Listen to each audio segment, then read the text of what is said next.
na wote tunajua mvua ni baraka. Kwa hiyo na ndio maana shughuli yetu imekwenda vizuri sana hapa. Kwa viongozi na wageni wenzangu hualikwa, nashukuru pia kwa kutambua umuhimu wa tukio hili na kuungana nasi katika harambee hii. Asanteni sana. Nimefurahi kuona watu wangu wa serikali, wabunge wako hapa pamoja nami. Nashukuru sana. Kwa namna kipekee nishukuru vikundi vya kwaya kwa ujumbe mahsusi wa shughuli yetu ya leo. Lakini washukuru walimu pia wa kile kituo kuwafundisha watoto wale na wakaweza kuimba bila kukosea. Na washukuru na kuwapongeza sana. Mhashamu Baba Askofu, ninatambua kuwa mbali na kuihubiri Injili ya Bwana au Bwana Yesu Kristo, kanisa la KKKT limekuwa na dhima kubwa katika kutoa huduma za jamii, hususan afya na elimu. Na katika hili kanisa limechangia sana kwenye jitihada za serikali za kuboresha maisha ya watu wetu. Shughuli ya leo ni kielelezo kingine muhimu cha nafasi ya kanisa katika kuyagusa maisha ya watoto wenye mahitaji maalum. Kwa kweli, hili ni jambo lenye baraka kubwa, na hii ndio maana ya pendo la Kristo. Na kama anavyoandika Mtume Paulo kwa Wagalatia sura ya 6 mstari wa 9 hadi wa 10, na hapa na nukuu, na nimeona nukuu hii iko kwenye kuta maeneo mbalimbali. Inasema tena, tusichoke katika kutenda mema, maana tutavuna kwa wakati wake, tusipozimia roho. Kwa hiyo kadri tupatavyo nafasi ya kuwatendea watu wote wema, na hasa jamaa ya waaminio. Mwisho wa kunukuu. Ndio maana Baba Askofu uliponijulisha kuhusu shughuli hii, pamoja na ratiba yangu kuwa ngumu sana, nikasema sina budi kuja mwenyewe ili nishiriki baraka hizi.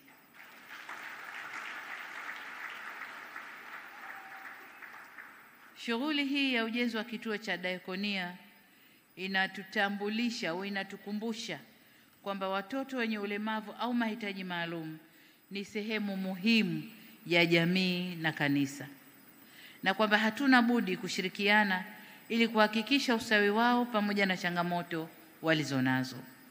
Hivyo niwapongeze sana kamati ya maandalizi kwa kazi nzuri iliyofanyika hadi sasa. Niseme kuwa binafsi nimeguswa sana na nia na malengo ya kanisa katika jambo hili, kwa kuwa pia ni moja ya masuala ambayo serikali ninayoiongoza imeendelea kuyapa kipaumbele cha kipekee. Sambamba na hilo, nasimama mbele yenu kama mama ambaye ninabeba dhamana kubwa ya malezi ya watoto wa taifa hili, sio tu wenye mahitaji maalum, bali watoto wote katika nchi yetu. Nimekuwa nikifuatilia kipindi maarufu cha TBC kinachoitwa Wape Nafasi, na taswira ninayoisoma kwenye kipindi kile ni kwamba mtoto akiwa hana changamoto anakuwa ni wa baba na wa mama, wote wazazi wawili wanakuwa ni mtoto wao. Lakini mtoto akiwa na changamoto anabaki kuwa mtoto wa mama peke yake. Kiangalia kipindi kile, wengi wanaohojiwa wenye watoto wenye changamoto ni kina mama. Kama ni kubeba, kama ni kuburuza, kama ni kina mama. Ukimuuliza baba yuko wapi, alipomwona mtoto hali hii baba kaondoka, au hivyo. Kwa hiyo ndio taswira inayojitokeza, na sisi kama kina mama hatuna budi kusimamia jambo hili.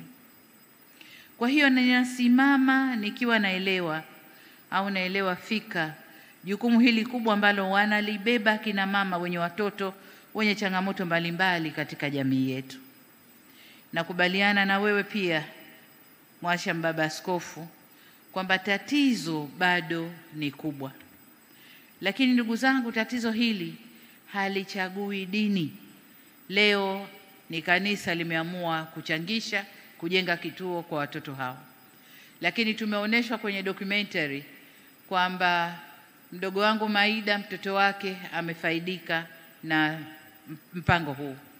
Lakini kuna shekhe hapa, mtoto wake amefaidika ndani ya mpango huu, na kuna wengine na wengine na wengine. Kwa hiyo tatizo hili halichagui dini wala halichagui familia ya mtoto huyu kuzaliwa. Ni tatizo la Watanzania wote. Ni tatizo kubwa ambalo tunatakiwa wote kwa pamoja tusimame na tulifanyie kazi. Na bahati mbaya ni kwamba katika miaka hivi karibuni duniani kote kuna ongezeko kubwa la watoto wenye ulemavu wa akili, na hususan wenye akili mtindio kama cerebral palsy, lakini usonji, wenye autism, wenye Down syndrome na mengineyo. Shirika la Afya Duniani linakadiria kuwa katika watoto 100 wanaozaliwa, mtoto mmoja anakabiliwa na tatizo la usonji. Sasa takwimu hizi ni za kidunia, lakini tumemsikia katibu mkuu wa Dayosisi ya Mashariki na Pwani ametaja takwimu ndogo ambazo wao wanashughulikia hili tatizo, takwimu ndogo zilizo nazo kanisa. Sasa hii kwa hapa ndani kwetu nchini ni takwimu chache, lakini kama takwimu za Shirika la Afya Duniani, katika kila watoto 100 mmoja anaathirika. Kichukulia population ya Tanzania, idadi ya watu wa Tanzania, hatukosi watoto kama 60,000 au idadi hiyo wenye tatizo la aina hii. Kwa ni lazima jamii kama jamii tusimame tushughulikie tatizo hili. Takwimu hizi zinatukumbusha kuhusu ukubwa wa changamoto hii na haja ya kuweka afua za kutengeneza mifumo stahiki itakayoboresha makuzi, malezi na elimu ya watoto hawa. Ingawa wengine wanaweza kujitegemea kwa kiwango fulani, kama tulivyomwona Ibrahim, amepelekwa, amesoma, sasa ni kapenta, anajitegemea kwa kiwango fulani. Lakini wengi wao ni wenye mahitaji maalum. Hivyo niwapongeze kanisa, sio tu kwa jitihada mnazofanya kupitia vituo viwili mnavyoviendesha, bali pia kwa kusaidia kuongeza uelewa wa jamii kuhusu changamoto hii na umuhimu wa sote kushiriki katika kukabiliana nayo. Asanteni sana Baba Askofu. Mwashamba Baba Askofu, wageni waalikwa, mabibi na mabwana, serikali kwa muda mrefu imekuwa ikifanya kazi kwa karibu na taasisi mbalimbali zikiwemo taasisi za kidini katika kujenga mazingira shirikishi ya malezi na elimu ya watoto wenye mahitaji maalum. Kufikia mwaka 2024, watoto wapatao 1416 wamesajiliwa katika shule 18 hapa nchini. Vile vile tumeendeleza na kupanua mafunzo ya ualimu kwa ajili ya watoto wenye mahitaji maalum kwa ngazi za stashahada na shahada. Aidha, serikali imeweka utaratibu wa kuhakikisha uwepo wa wataalamu wa kutosha kwa ajili ya viungo, physiotherapists, lakini pia wataalamu wa kutosha kwa ajili ya tiba kwa vitendo, occupational therapists, na wale wa lugha wa kusaidia matamshi au speech therapist, pamoja na watoa tiba ya afya kisaikolojia na wengineo wanaohudumia watoto wa aina hii. Tunafanya hivi kwa sababu watoto wenye mahitaji maalum, hususan wale walioathirika na usonji, hukutana na vikwazo vingi vikiwemo vya mawasiliano, kutoweza kuongea, kutokukubaliwa mashuleni na kwenye jamii, kutengwa na watoto wenzao na kushindwa kuchanganyika, kufichwa majumbani kutokana na imani potofu kwenye jamii juu ya usonji na kadhalika. Hizi ni baadhi tu ya hatua zinazochukuliwa na serikali kuhakikisha watoto wenye mahitaji maalum wanapata malezi majumbani kwao, lakini pia wanapata elimu stahiki kwa kuimarisha huduma za kiafya za kielimu. Katika kujenga uelewa kwa jamii yetu na kulinda haki za watu wenye usonji, nchi yetu inaadhimisha siku ya usonji duniani iliyotangazwa na Umoja wa Mataifa kila ifikapo tarehe 2 Aprili ya kila mwaka. Mwashamba Baba Askofu, nimependa sana mstari uliousoma unaosema amin, amin, nawaambia kadri mlivyowatendea mmojawapo wa hao ndugu zangu walio wadogo, mlinitendea mimi. Na hili nalo naliona katika kuta kila ninapotupa macho, lakini hata wakuu wa majimbo walipokuja kutoa mchango wao, hii ndiyo quotation ambayo waliisoma, au ndio neno ambalo walilisoma. Sasa ujumbe huu ndio uliobeba dhima nzima ya harambee hii, kwamba sote tunawiwa kushiriki katika kuwajali watu wenye mahitaji maalum, lakini pia wenye mahitaji ya kawaida katika jamii yetu. Kwa kazi hii muhimu mlioianzisha, mmeonyesha kutekeleza mafunzo ya maisha na matendo ya miujiza ya Yesu Kristo. Hamjaishia tu kuwaonesha huruma na kuwahudumia kiimani, bali kama Yesu Kristo alivyowasaidia na kujibu mahitaji ya waliokuwa wagonjwa, na nyinyi pia mmesimama kuwatetea na kuwawezesha wenye mahitaji maalum waishi maisha bora. Mmetukumbusha kuwa kuwalisha wenye njaa, kunywesha wenye kiu na kuwakarimu wageni, kuvika wasio na nguo na kutembelea wagonjwa ni jukumu letu sote. Sasa mbali ya haya niliyoyataja, lakini nilikuwa namsikiliza katibu mkuu wa dayosisi hii, ametaja mambo kadhaa ambayo kanisa hili linafanya katika sehemu mbalimbali chini kwetu Tanzania. Sasa ndugu zangu, huu ndio utumishi wa dini. Huu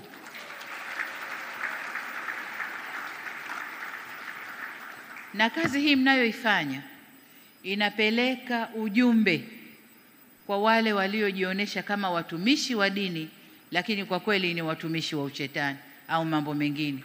Kwa hiyo huu ni ujumbe muhimu kwao. Utumishi wa dini ndio huu: kuwajali wenye mahitaji, kufanya mambo mbalimbali yanayowagusa jamii, kuisaidia jamii na kujenga jamii iliyo bora yenye maadili na elimu. Huu ndio utumishi wa dini. Hivyo napenda kuwashukuru na kuwapongeza kwa jitihada za uchangishaji ambazo tayari zimewawezesha kukusanya kiasi fulani cha pesa. Si haba, Baba Askofu, kwa sababu umetuambia hapa kabla kuingia kwenye ukumbi tayari kwa kuna bilioni 3.5 ziko benki zishakusanya, lakini wakuu wa majimbo hapa wametugaia bilioni 2.7, 5.7. Harambee iliyopita hapa waliosimama imeleta kama bilioni 1, nilikuwa napiga mahesabu, bilioni 1 na mamia kidogo.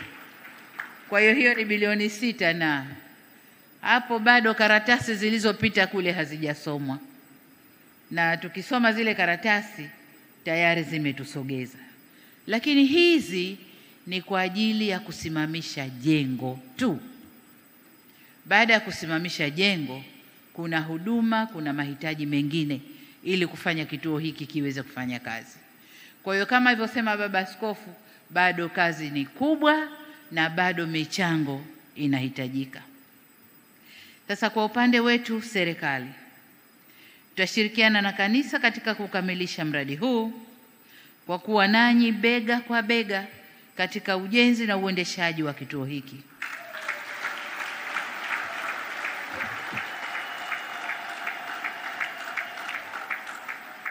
Vile vile Baba Askofu, ninapoalikwa kwenye mambo makubwa ya kanisa, kuna kiwango nimejiwekea cha kuchangia, nacho ni shilingi milioni 1. Kwa hiyo kama ninavyochangia kwengine, nitachangia hapa pia shilingi milioni 100, shilingi milioni 100.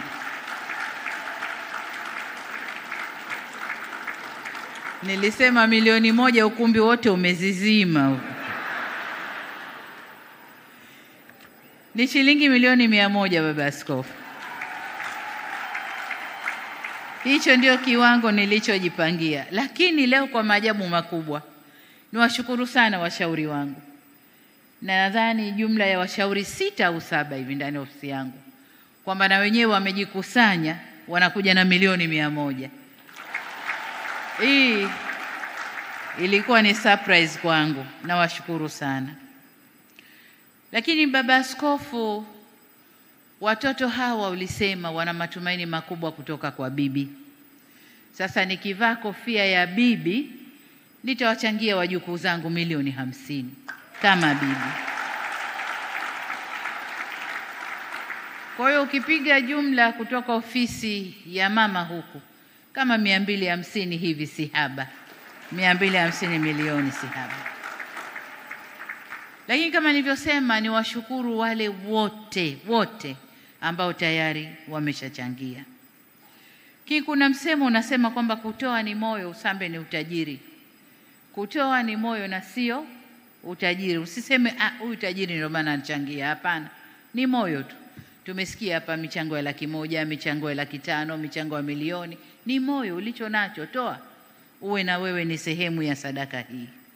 Kwa hiyo niwaombe sana na niwasihi wa Tanzania kupitia taasisi zetu mbalimbali na mtu mmoja mmoja, tuchangie makao haya kwa ajili ya watoto wetu wenye changamoto, ili wapate pahali pazuri, wakae, walelewe vizuri, wafundishwe vizuri, na wenyewe wawe sehemu ya kundi litakalochangia kwenye jamii yetu ya Watanzania.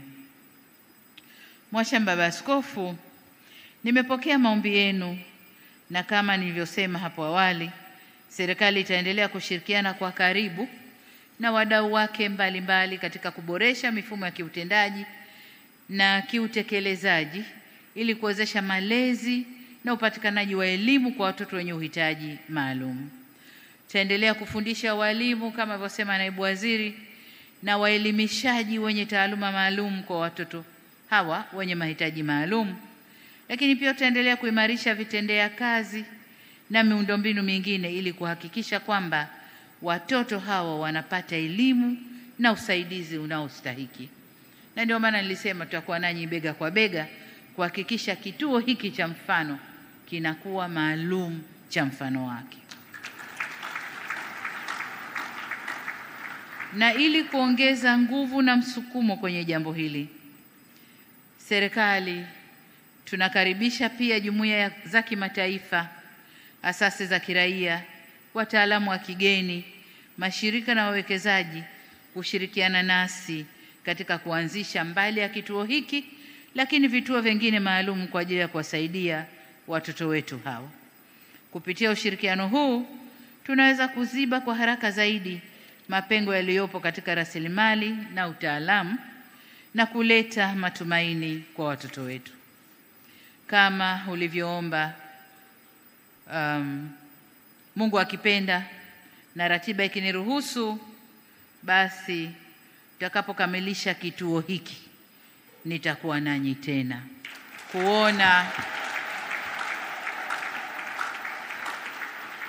kuona hii kazi tulioifanya imezaa matunda gani. Mwashamba baba askofu, mabibi na mabwana, nirudie kulipongeza sana kanisa kwa kazi kubwa mnayoendelea kuifanya katika kuleta maendeleo na kudumisha amani na umoja katika taifa letu.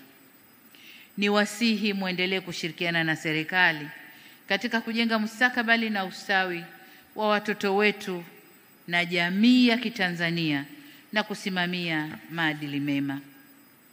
Kipekee kabisa niishukuru familia ya Lupembe, na washukuru sana kwa mchango mkubwa mlioutoa wa kutoa eneo la kujengwa kituo hiki.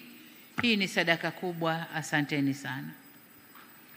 Shukrani za dhati kwa kanisa kwa kuwa mmeahidi kuendelea kuliombea taifa, hasa mwaka huu wa uchaguzi. Niwaombe tuendelee kuihubiri na kuiomba amani kwa ajili ya nchi yetu. Na kwa haya machache, Mheshimiwa baba askofu, Kwa niaba ya serikali ya Jamhuri ya Muungano wa Tanzania, ninawapongeza tena kanisa la KKKT kwa jambo hili kubwa mlilolifanya. Asanteni sana, na kama nilivyosema, serikali itawaunga mkono hadi tuone limetimia. Asanteni sana kwa kunisikiliza. Jamhuri ya Muungano wa Tanzania, nawashukuru sana.